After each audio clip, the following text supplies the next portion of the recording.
પાટણ જિલ્લાના સાંતલપુર તાલુકાના આ એક દલિત સમાજના વ્યક્તિને હમણાં જ મેસેજ મળ્યા છે.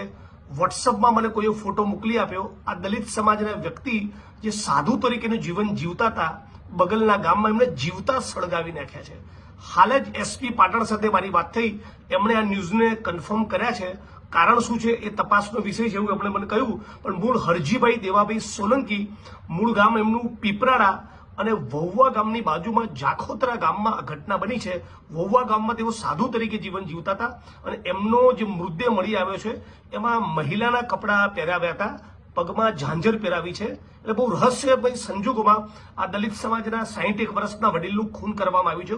હું પાટણ અને સમગ્ર ગુજરાતના દલિત સમાજના લોકોને અપીલ કરું છું. હમણાં 2-3 દિવસ હું આઉટ ઓફ ગુજરાત છું, પણ બધા જ લોકો આ મુદ્દે એક આંદોલનનો રસ્તો અખ્તિયાર કરે. જ્યાં સુધી તમામ આરોપીની ધરપકડ ન થાય ત્યાં સુધી આ મુદ્દે આપણે લડવું જોઈએ, સંઘર્ષ કરવો જોઈએ.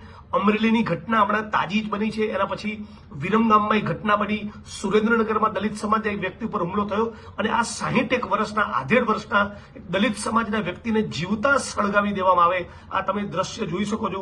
આટલી ભયંકર ઘટનાઓ આ ગુજરાતમાં બની રહી છે. એટલે દલિત સમાજે બહુ મજબૂત તાકાત સાથે સંગઠિત બનીને રોડ ઉપર ઉતરવાની જરૂર છે.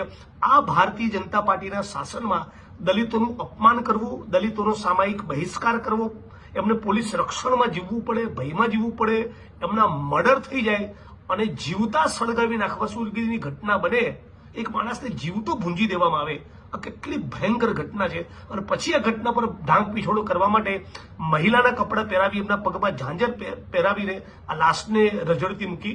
હું આશા રાખું છું પાટણ એસપી સાથે વાત થઈ, એમણે ટીમને કામે લગાડી છે. પણ દલિત સમાજના તમામ માણસો જે સમાનતામાં અને ન્યાયમાં માનતા હોય, બંધારણમાં માનતા હોય, બધા સાથે મળીને લડવું જોઈએ. આ આધેડભાઈના વ્યક્તિના પરિવારજનોને શું ઘટના બની, કયા કારણસર બની, એનો કોઈ અંદાજ નથી. હમણાં જ મારી પર એક અજાણ્યા નંબર પરથી ફોન આવ્યો, એમણે મને ઘટનાની વાત કરી અને હાલ પાટણ એસપી સાથે વાત કરી છે.